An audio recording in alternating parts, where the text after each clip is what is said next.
And welcome back, everyone. Here I am. And yeah, we're pretty much at the end because even though there's technically a lot of story left, interning with Endeavor, the first rebellion, the paramilitary, war, if you will.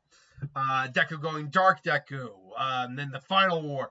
Technically, there's still a lot of cover, but with the way I came to a realization before coming into this, not today, but a few days ago, about why the My Hero series as a what if series is posing a little bit of a different challenge to say something like the Naruto or the Dragon Ball. A, it's my first time doing it, so getting a bit of a good flow is a little tricky to do at the moment. But B, My Hero is one of those series where the main character is sometimes not at the forefront of the series for entire arcs. Think about this. Like the first part of the first few arcs, absolutely Deku's front and center. But then you get all the way to things like the proficiency license exam. And while Deku's very much front and center in the very first part of that, that's more Shoto's arc than anything else. Because you have such a huge cast in My Hero that Deku actually gets a lot of time taken away from him. The joint training arc. That Deku's only a part of that arc in the last fight. There are I keep calling it the overhaul arc because I can never remember his name. Deku only shows up for his internship with Night Eye, trains with Night Eye, then meets Eri, and then it's kind of spotty around for a little bit. But honestly, the core focuses on that arc. Mirio, Kirishima, and the other one who's Sun Eater, whose name I can't remember off the top of my head right now. They're the three core big fights until Deku finally comes in at the end. And I think that's why it's so easy to move through this so quickly. Now, mind you, I'm also treating this like, hey, yeah, Deku's got all for one and one for all and fire powers, but it's not affecting who he is. You see, the other two what ifs I suggested, which I'll put a poll up for your next, which one you'd rather see after the fact. Those two actually could affect Deku's personality in a drastic way. Being the son of Lobo or having the Nine Tails inside of him are two very drastic changes that one, you're the son of why am I forgetting Lobo's race's name? You're the son of not Targaryen. That's anyway, you're a son of the Lobo, who has a daughter, so I can definitely use that for reference. And you have all this theoretical abilities. So yeah, or you have the 90s, you have another voice in your head that's trying to manipulate you. That would affect Deku as well. Here, he just had a quirk. So, and a weak quirk to start out with that as well. So I don't see him changing his personality, which means most of his social interactions outside of combat don't change, which I think is another reason that this is kind of moved so fast. In actuality, if I really wanted to, I should have been done already with this what if, based on how much I actually could have crammed into each video. But regardless, let's get into it. So let's go bit by bit for each point where Deku is actually going to be factoring in heavily for the plot. One is the internship with Endeavor. I think one of the things he certainly asks about is how he can try to control A, Black Whip first off, but B, one for all, or his fire quirk. Endeavor looks at him and thinks for a little bit. He's like, I've seen your fire quirk. It's quite impressive, Midoriya. But it doesn't function the same way that either me or Shoto's does. We are able to produce fire from our bodies by rapidly increasing the temperature of our bodies. Unfortunately, it also can cause extreme damage to our bodies due to a massive heat stroke, and damage to our core temp. What's hypothalamus or whatever, the thing that controls your core body temperature. But you seem to be different. You say, from what I can tell, you're able to just produce it, and Deku just goes, and a little flame appears on his tail. It's little. Make sure to make it little. It's like, interesting. So you say your fingers are able to produce some sort of gas and combine with your breath. Interesting. All I could say is try to see what the maximum output of fire you really could create would be. And then obviously, and then later on, they would get attacked by the villain, who, by the way, had a cool design. The villain that was controlling stripes on the road. That was an interesting quirk, but still, had a cool design. I like the black and white design. And Deku, using his fire, kind of like makes a massive amount of fire if he has to. Maybe helps Endeavor with the glass villain. I remember that villain as well. Don't remember his name. Ultimately, their internship would end, and we would move on basically to Shigaraki Awakening. Now, this is where something drastic could happen, but it won't. And the reason it won't is because Deku's personality is still in the mindset of trying to save Tomura, not kill him. Because honestly, and Deku's probably been practicing, Deku has a kill move that he could take Shigaraki out with. So, a while, in the fighting Overhaul, I gave him the ability to compress his fire into basically a super ball of plasma. Like, fire is plasma, as I was able to confirm when Googling it. But I mean like a true, like, little mini orb an orb of plasma, like a true fire orb. Because the plasma there's nothing stopping the oxygen from allowing the fire to burn. Deku is simply just using the telekinetic abilities of his quirk to compress the fire down until it's basically a large ball of burning gas. A little mini sun, mind you. Midoriya literally could just make giant balls that compress them and just hold them up and then just and then boom and aim right for the head and take Tomura out. He could do that because we know Endeavor's flames were enough to nearly kill him. And that might be something else Endeavor talks about. It's like, I also heard you were able to go do something similar to my prominence burn. Now, his prominence burn, essentially, he compresses all of his fire into one concentrated blast, which acts in a similar vein. But Midoriya is literally just like compressing it not as a beam, although he can certainly do that, but as a like a sun almost. So when he eventually shows up on the battlefield and they fight it out, Midoriya is certainly using his plasma balls, but he's not trying to kill Shigaraki. Granted, using his plasma balls still hurts like a bitch, and I think it really does put him a bit more on the winning side of the fight. Particularly because I think Midoriya in this fight, and then what we would see later on, like the Lady Nagant fight and all that, would have his Quirk Awakening, where his fire converts just straight plasma. Like his fire's plasma, but you know what I mean. Like instead of like a little flame, it's a glowing orb. Still the amount is dependent on the amount of air he has on him, but still. And because he would have his hero uniform on him, he would be able to have excess spare amounts of air to create more flame. But because of that, like giant like whips or the animals he creates or the shapes he creates are all just now straight plasma. And so, he like whips and like almost takes one of Shigaraki's arms off. And Shigaraki, even when there's generation, Shigaraki's having a hard time regenerating. Unfortunately, Deku, I think, is still unable to stop him because he's not willing to kill him. Midoriya didn't kill him until All For One had taken over his body. That's basically what had happened. Until he was the Demon King, as he put it. And that's when Deku basically had to get the final blow. Now, after this, Deku would go rogue. All Might would still be helping him, definitely, we know that. And like I said, he would have plasma now as ability, but this would lead us to the Lady Nagant fight. And so that's what Fajin looked like in the anime. I haven't really kept up on the anime of My Hero in a while, but interesting. Needless to say, it would probably go better for Deku here, simply because he has an extra quirk to rely on. And just like she can fire at him, he can go. She might be like at one point catches him in his crosshairs, only to see him going. It's like, got you. It's like what?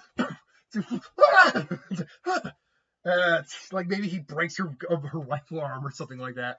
Which is a good question. If that thing breaks, which I don't remember if it did, would she be able to and then make a new one? Tell you, that's a weird quirk to say the least. It's a quirk that pretty much makes you inherently like there's quirks that clearly aren't really designed for saving people. Like her quirk, Stain's quirk. Luckily, we learned Toga's quirk definitely could be used to help people. Could be used for blood transfusions on the field or something like that. shame, but Himiko got I think it's a decent end for her character.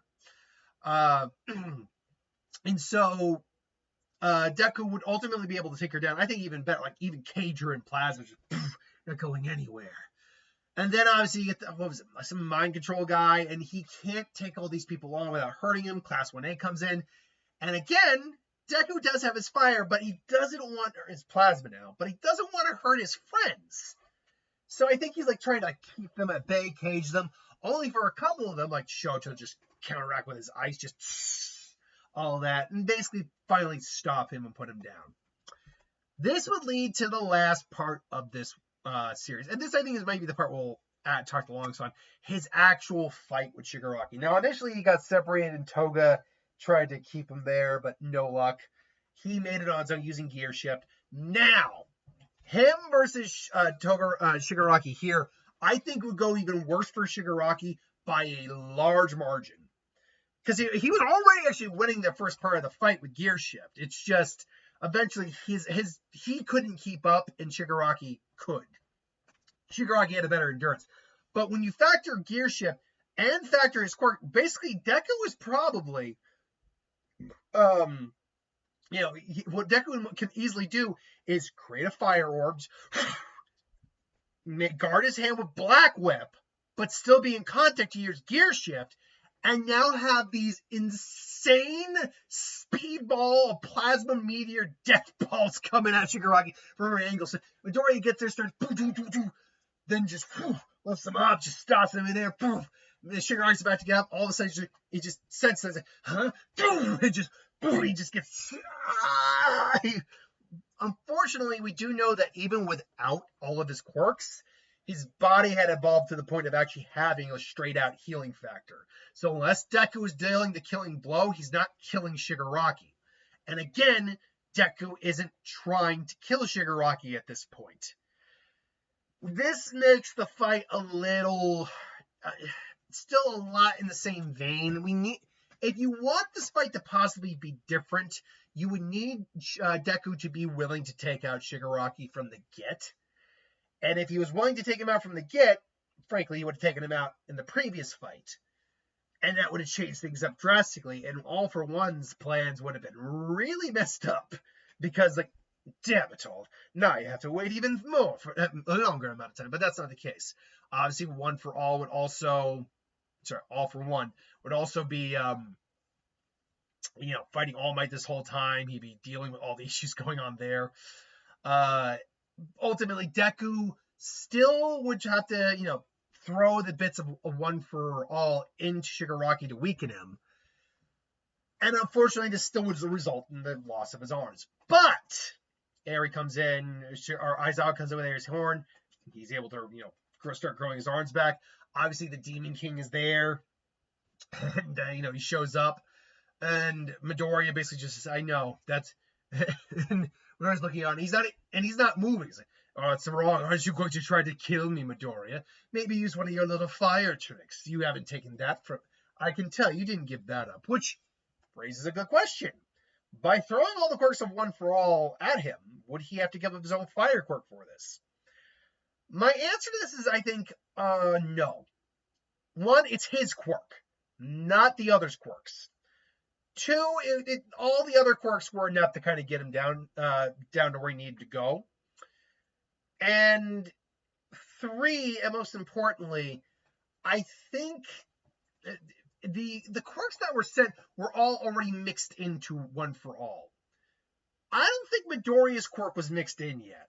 It would have taken longer for that to happen. Yeah, it was still kind of like a part of it, and had he transferred the quirk over at any point, it would have probably been in there along with it, but that's not the case here. Midoriya's just looking at it, it's like, no, I know what I have to do now. And unfortunately, that it's gonna mean doing something I don't want to have to do. But for Shigaraki, who's asked this of me, for my friend, he probably even calls Shigaraki a friend. Shigaraki even has a bit of a small smile inside of him. He's like, what? I'm ending this, and he just and One for All or All for One just like, what are you talking about, boy? I didn't see you. And all of a sudden, basically it's Dragon Ball Z stuff. Like he just goes, like, how I didn't see him make it's huge. How did I? And because basically what Midoriya is he summoned he basically just threw as the biggest ball he could make at that, which is huge, like size of a building at least.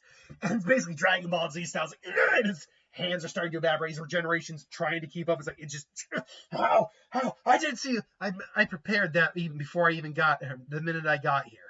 And I kept it up in the sky all this time, just in case. Unfortunately, when my arm was destroyed at the time, I don't think I could have aimed it properly. But luckily, I saw an air, you were able to back me up on that. Thank you, Sensei. Is that you've always been a problem, all for one. Now you can join one for all. All where you belong. Out of this world. Your days are done. It's time for a new dream. It's or something along those lines. It'd be something along those lines. It's time for a new dream. It's time for heroes to truly be heroes again. And so, you blast you, boy! And just, and boom, and then just basically vaporizes him. And so Midoriya takes life, but not with the power of one for all. So he's got more of the Ember in there than he initially did. So what he has left for one for all is going to linger for a bit longer. He still goes around, makes his amends. He still has his fire quirk, his plasma quirk now, even near the end, and he gets a new suit from All Might. Now, is this a bit of a lackluster ending? Even I'll say, yeah, it's a little bit of a lackluster ending. Because it really came down to the point that Midoriya's quirk, while powerful, I don't think would, let me rephrase that, while becoming powerful, I don't think it's enough to change the outcome of most of the fights he's in any way that affects canon. Like, for example, I still don't think he beats Todoroki in that fight. Like, he's not manipulating Todoroki. If he could manipulate any flame that came around like Pyro style, that'd be one thing. That would have completely changed the outcome of that fight. But he can't. And he can only produce so much flame based on the style of quirk I made. Even if I had given him straight pyrokinesis, I don't think that would have changed. He still wouldn't have beaten Todoroki. Him beating a lot of these opponents is what happens in the story. So him having these types of quirks doesn't make for a big change in the story. What it does mean is how he gets to the beating them, how he changes or how he manages to do it. Even here, like I said, he could have theoretically killed Shigaraki back in the previous fight, but because he's not that type of person, he wouldn't have done that. It wasn't his goal to kill Shigaraki. Even at the end, like, he didn't want to do it. He had to throw the punch and defeat all for one. So, unfortunately, at least with this quirk, there are other quirks where I think his personality does change. Again, being the son of Lobo, let's call it a quirk, that changes things. Having the Kurama in him, that changes things. I've had requests where he's got the abilities of like Alucard, that would change things. Having certain Zanpakuto, having like certain bloodline traits from Naruto. There are many, many, many different quirks or abilities Izuku could have that would change the outcome of this story. Or different, like, what it's involving Midoriya. But this, sadly, I don't think really changed the story all that much, in my personal opinion. So we'll see what happens down the road for other what ifs, particularly the two we got coming up for suggestions. So vote on that in the community section for the poll, and we'll see what you guys want to see next. Personally, what would I want to do next between the two? I suppose I wouldn't mind doing Kurama. I wouldn't mind having Kurama first. Again, though, the Lobo one, see, I can actually do a logical, like, Lobo being his dad. I can actually mental gymnastic that a lot easier than how is Kurama in the My Hero world. And I mean Naruto Kurama, not a My Hero version of Kurama, because the My Hero version of Kurama would not be anywhere near as powerful. No, we're talking about the Naruto version of Kurama. But anyway, that's for next week. Until then, thanks for watching. Hope you enjoyed. See you next time.